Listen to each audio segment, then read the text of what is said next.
General Elias Titus leaned against the steel railing of the command deck, his sharp eyes fixed on the holographic display of the contested system.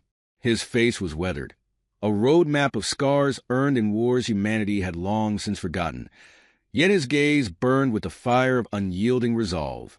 The room buzzed with quiet intensity, every officer around him fully aware of the stakes. This wasn't just a battle for a planet. It was a battle for survival. Captain Carlos Paul, Titus's second-in-command, stepped forward, his boots clicking against the metal floor. A younger man, but no less hardened. Paul carried himself with a quiet confidence that belied the storm of intensity beneath. He adjusted his combat vest and gestured at the hologram. "The Empire's forward base is here, sir," Paul said, his voice steady, every syllable clipped with military precision. "Their supply chain is exposed and their command structure is spread too thin. They're arrogant, sir. They think we're incapable of fighting back." Titus allowed himself a small, grim smile. Arrogance has always been their weakness. They think their fleets and firepower make them invincible. They've never faced anyone like us. His hand tightened on the railing. They don't understand what it means to fight men who've had to claw for every inch of ground, every ounce of freedom.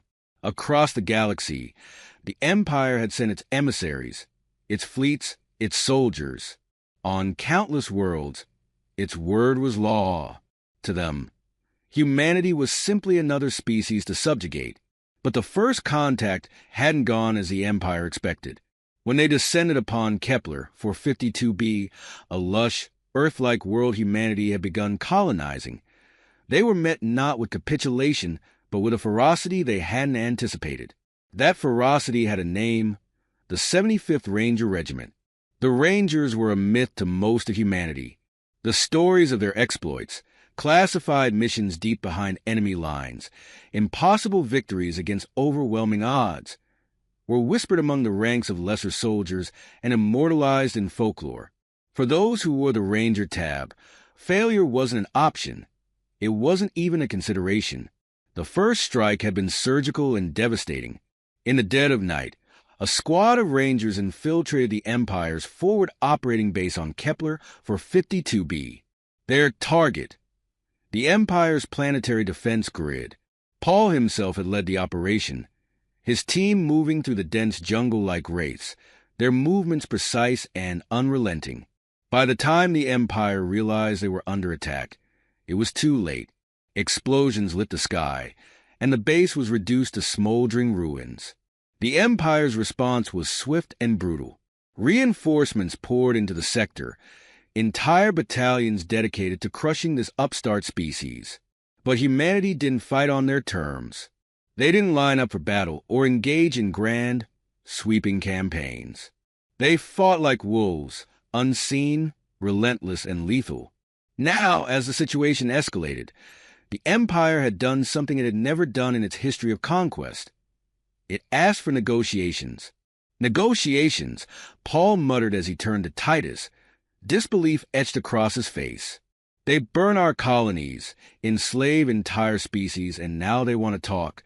Titus didn't look away from the hologram. It's desperation. They've underestimated us at every turn, and they're paying the price. Their losses are mounting, and they're afraid. But don't mistake this for weakness. The Empire doesn't bend easily. The thought hung in the air, heavy and unspoken. The Rangers had inflicted damage, yes, but this wasn't a war humanity could afford to drag out. The Empire's resources were vast, its fleets endless. Humanity, even united, couldn't match their numbers. If the Rangers faltered, if they hesitated for even a moment, the Empire would seize the advantage and snuff them out. Sergeant Marcus Grizzly Rogers entered the room, his massive frame dwarfing everyone else.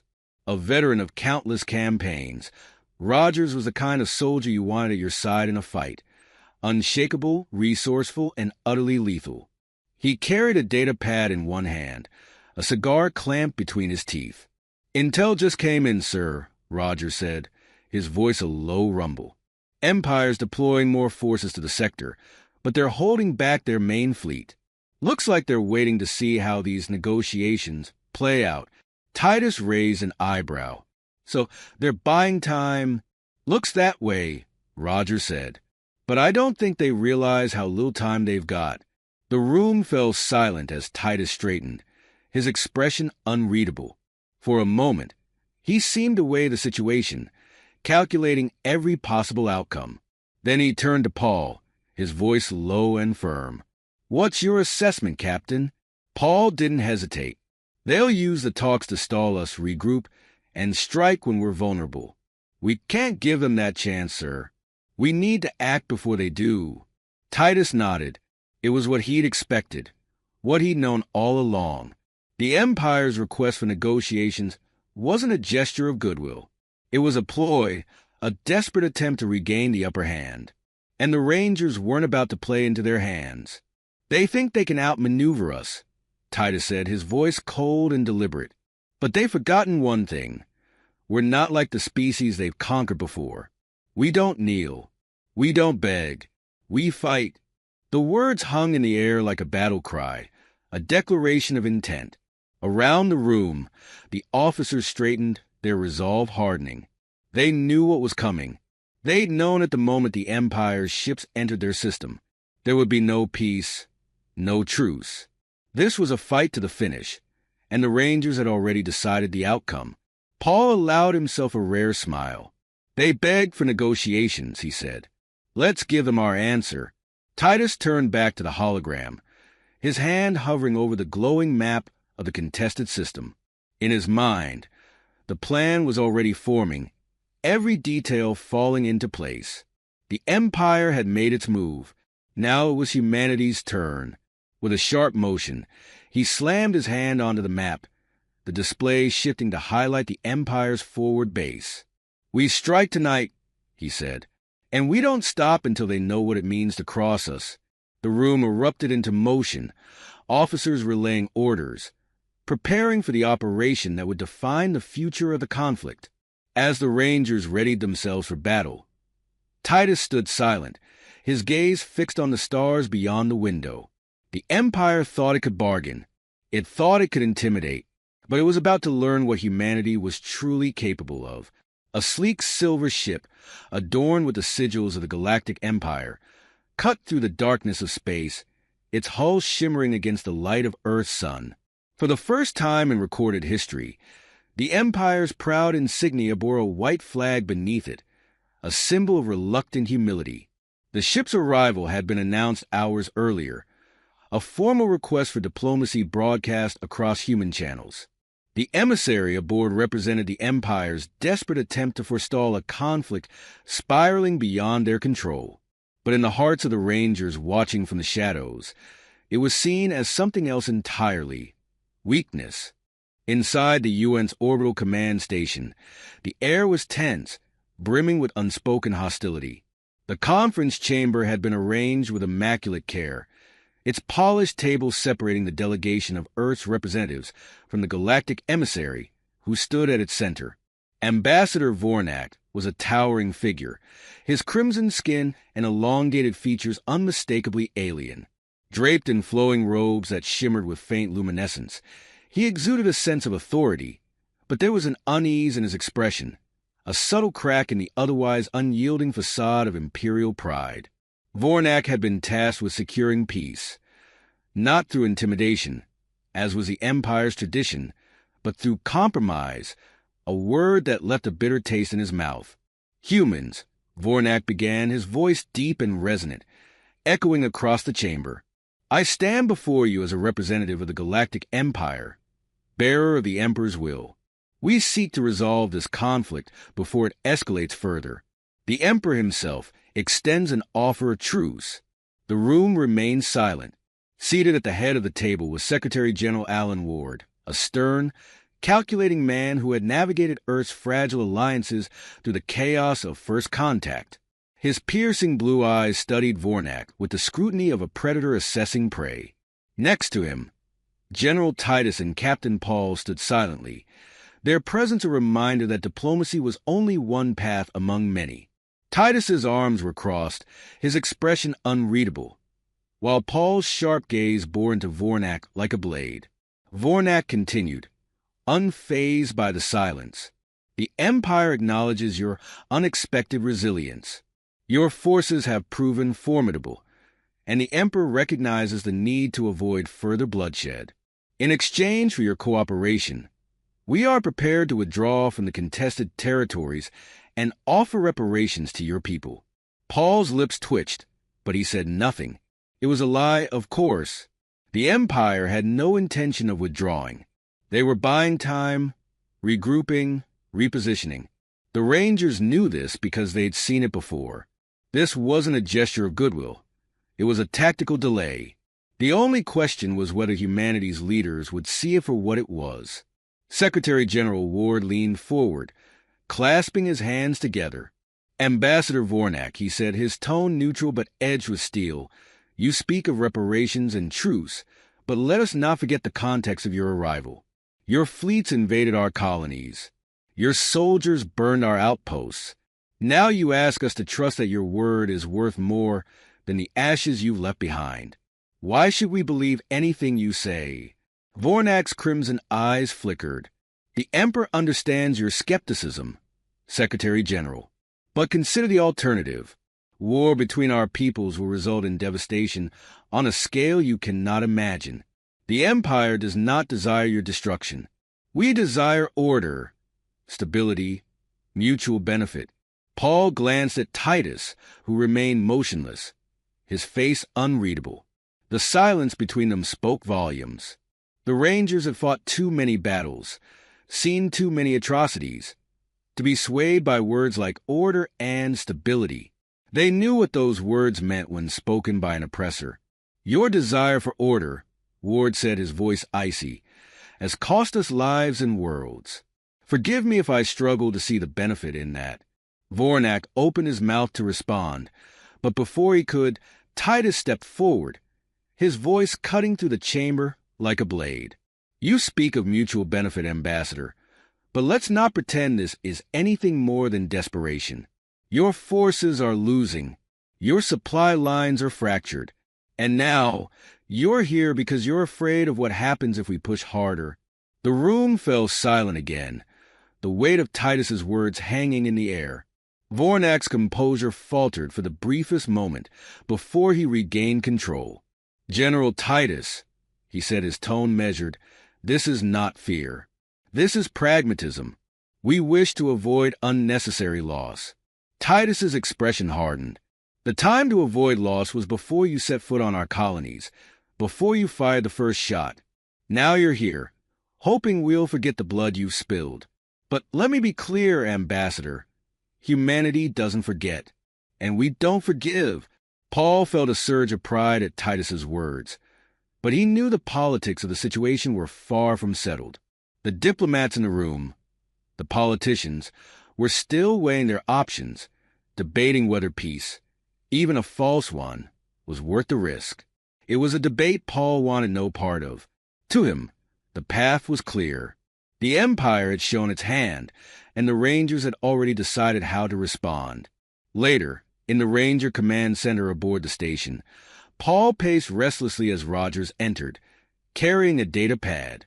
You're not going to like this, Rogers said, handing it over. Intel from our scouts.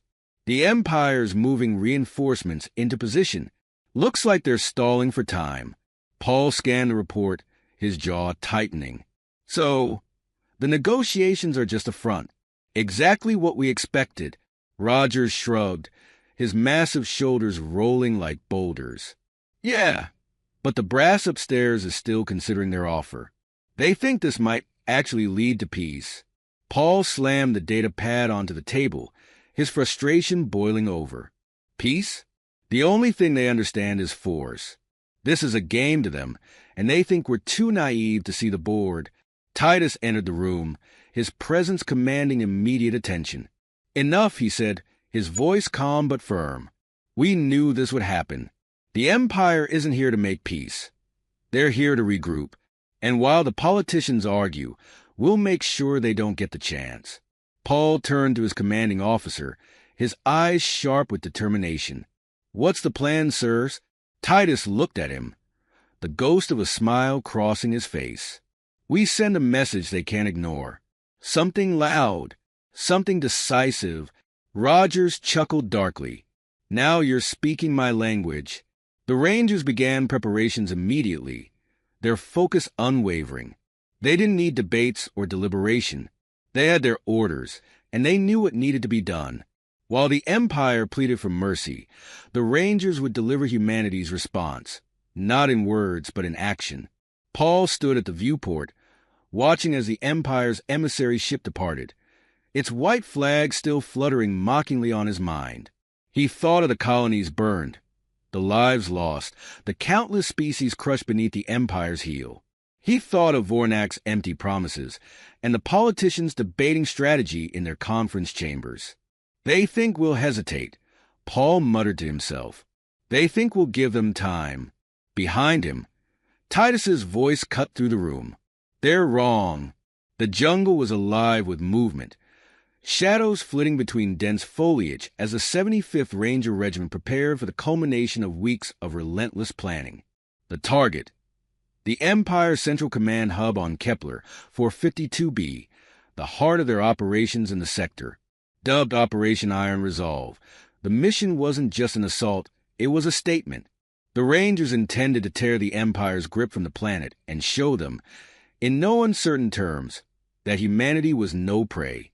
Captain Carlos Paul crouched beneath the twisted trunk of a massive tree, the humid air clinging to his skin. His rifle was cradled in his hands, its matte black surface absorbing what little light filtered through the dense canopy. Around him, his team moved with practiced precision, their blackened armor blending seamlessly into the shadows. They were ghosts here, unseen and deadly. Ahead, Sergeant Marcus Grizzly Rogers signaled with 2 fingers, the massive man surprisingly nimble as he knelt by a cluster of alien ferns. His hulking frame made him seem out of place in the underbrush, but there wasn't a soldier alive Paul trusted more. Rogers's sharp eyes scanned the path ahead, his instincts honed through years of combat. "Patrol," Rogers muttered into his comm, his deep voice barely audible over the faint crackle of static. 4 hostiles, 30 meters out." Paul tapped his helmet twice, signaling the rest of the squad. Like a single organism, they melted into the environment, their movements fluid and soundless.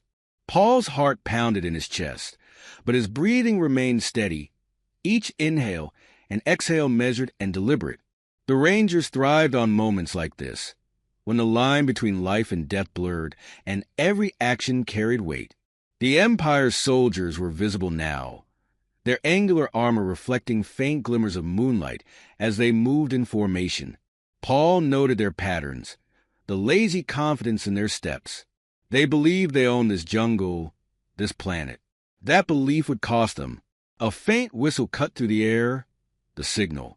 The Rangers moved as one, a blur of motion and precision. Paul fired first. His rifle's suppressed report barely a whisper as the lead Imperial soldier crumpled to the ground. Rogers followed, his blade flashing as he closed the distance to the second target, the alien's throat opening in a spray of crimson.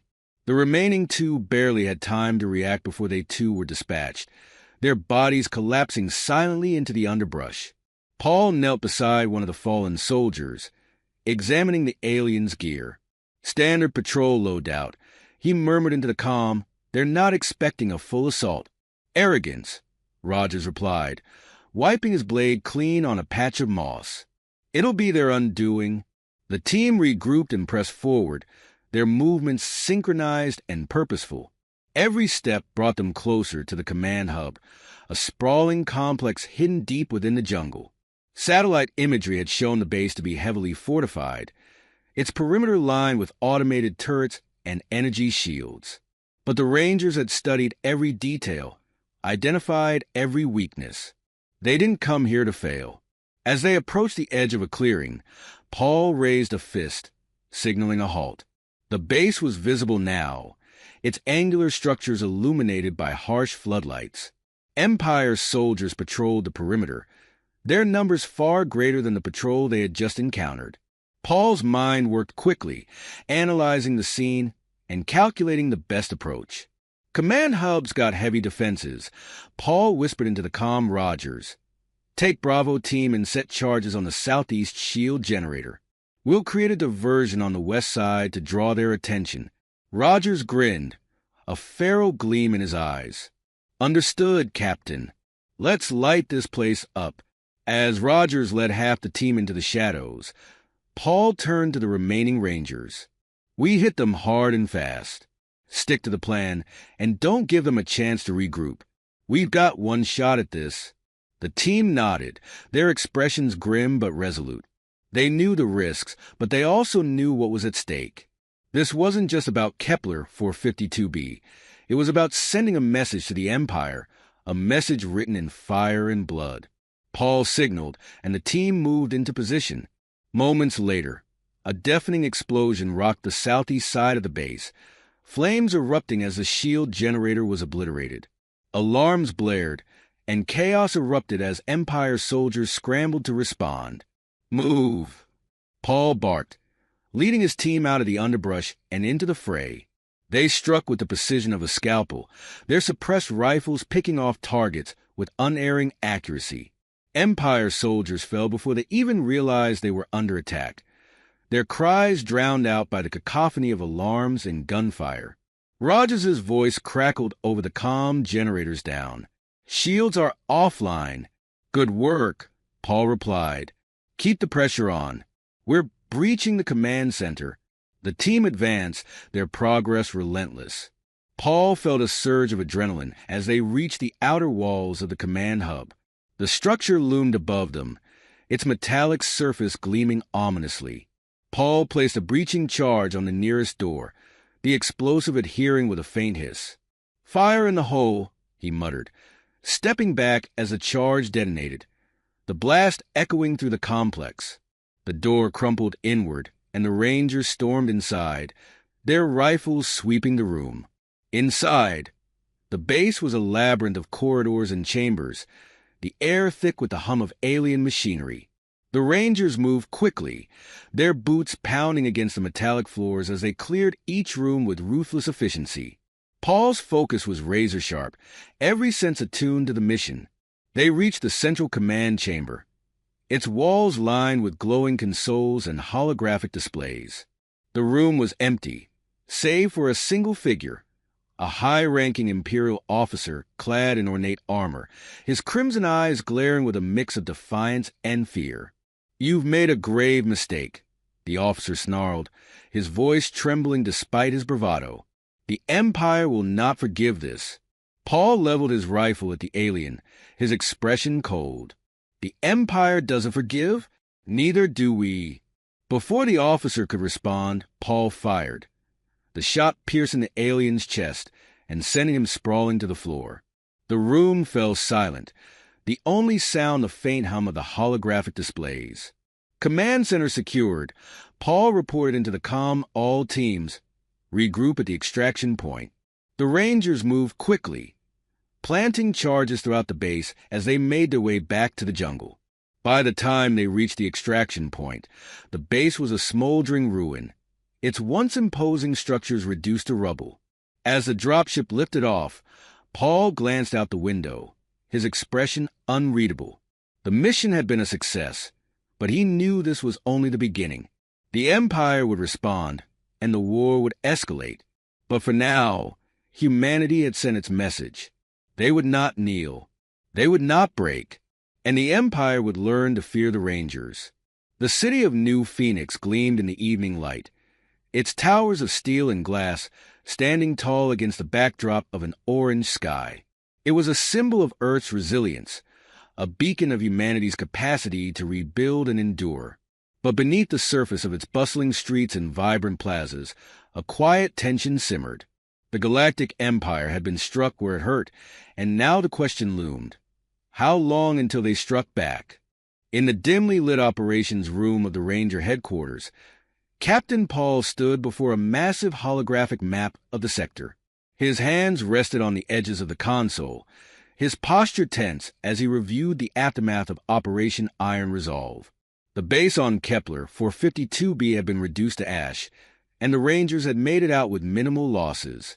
But the operation's success had stirred the Empire like a hornet's nest. Reports of fleet movements and troop deployments were already coming in, painting a grim picture of what was to come. General Titus entered the room, his footsteps heavy against the metal floor. He stopped beside Paul, his stern gaze fixed on the glowing map. "The Emperor's not going to take this line down," Titus said, his voice low. "We've bloodied his nose, but now he's going to come at us with everything he's got." Paul straightened, his jaw tightening. "Let him," he said, his voice hard. "We've shown the Empire what we're capable of. They'll think twice before underestimating us again." Titus gave a faint nod, but didn't respond immediately. He studied the younger man, seeing the weight of the conflict etched into Paul's features. "You did well out there," Titus finally said. "You and your team. The operation was a success, but the real fight is just beginning." Paul's eyes didn't leave the map. "We knew this was coming. The Empire's too proud to back down, even when it's in their best interest. But we'll be ready. The Rangers are always ready. Even Rangers have limits," Titus said quietly. "Don't forget that." The words hung in the air for a moment before the sound of the door opening drew their attention. Rogers stepped into the room, his broad shoulders filling the doorway. He held a steaming cup of coffee in one hand and a data pad in the other. "Thought you two might need this," he said, handing the coffee to Paul and setting the pad on the console. Paul took a sip, the bitter liquid doing little to ease the tightness in his chest. "What's the latest?" he asked, gesturing to the pad. "Empire's massing forces in the Rigel system," Rogers said, his voice grim. "Looks like they're planning to hit back hard.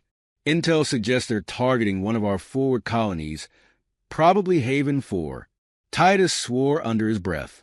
Haven 4 was a critical outpost, its location strategic for both supply lines and planetary defenses. Losing it would be a devastating blow. "They're trying to draw us out," Paul said, his mind racing. "They want us to commit our forces to a defensive stand, so they can hit us somewhere else while we're tied up." "Exactly," Rogers said. "It's a trap, plain and simple." Titus rubbed his temple, the strain of command evident in his expression. "We can't ignore it. If they take Haven 4, they'll have a foothold to push deeper into our territory." Paul set his coffee down and turned to face Titus. "Then we don't give them the chance. We take the fight to them before they can make their move, hit their staging ground in the Rigel system, and throw them off balance." Rogers raised an eyebrow. "Bold move, Captain. But you're assuming we can get the jump on them.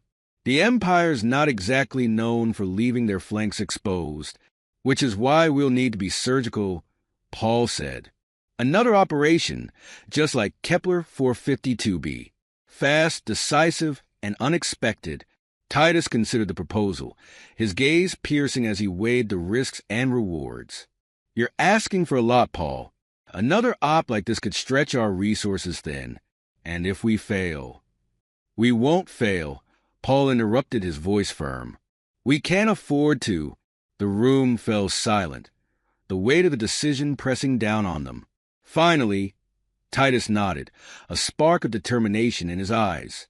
"All right, start drawing up the plans. But make no mistake, this is a gamble, and if it goes wrong, it's on you." Paul inclined his head, accepting the responsibility without hesitation. "Understood, sir." As Titus left the room, Rogers crossed his arms and leaned against the console, his expression contemplative. "You really think we can pull this off?" he asked. Paul met his gaze, his eyes steady. "I don't think—" "Rogers, I know. The Empire thinks they can intimidate us into submission, but they're wrong. This isn't just about survival. It's about proving we belong here, that we're not just another species for them to conquer." Rogers's lips curved into a faint smile. "Damn right." The conversation was interrupted by a chime from the console. A message from Earth Command flashed across the screen, its contents marked as classified. Paul opened it, his expression hardening as he read. "What is it?" Rogers asked, his tone wary. "Orders from Command," Paul said, his voice clipped. They want us to stand down and focus on defensive preparations. No offensive actions without direct authorization. Rogers let out a low whistle. They're playing it safe. Can't say I blame them, but this isn't the time to hold back. Paul's fists clenched at his sides. He understood the logic. Earth couldn't afford unnecessary risks. But playing it safe wouldn't win this war. The Empire had to be met with force, and hesitation would only give them the advantage. They don't see the bigger picture, Paul said, his voice low but fierce.